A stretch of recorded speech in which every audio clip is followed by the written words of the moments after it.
Poznatý statkar z Odžaku, ktorého neuriadovo navolujú i kráľ statkároch, toto robotu robí už 40 roky.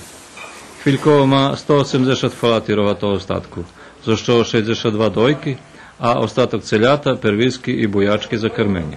Velika je razlika dok je bila naša mlekara, novosadska, to je sve strano, traže nešto što je to teže ispuniti, a kvalitet mleka ne utiču za mene somatske ćelije. Ja 40 godina muzem i prodajem mleka kući dosta i ljudi su zadovoljni sve, ali eto, doneli su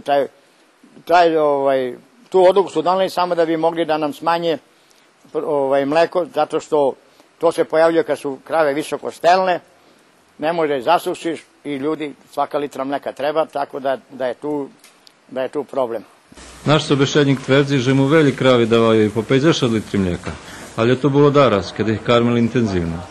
Odkedy mljekarnja Imlek, za ktorú je vjazani od počatku, zmenšala otkupnu cenu, kravi već se ne karmi intenzivno, bo cena mlijeka ne opravduje ukladanje.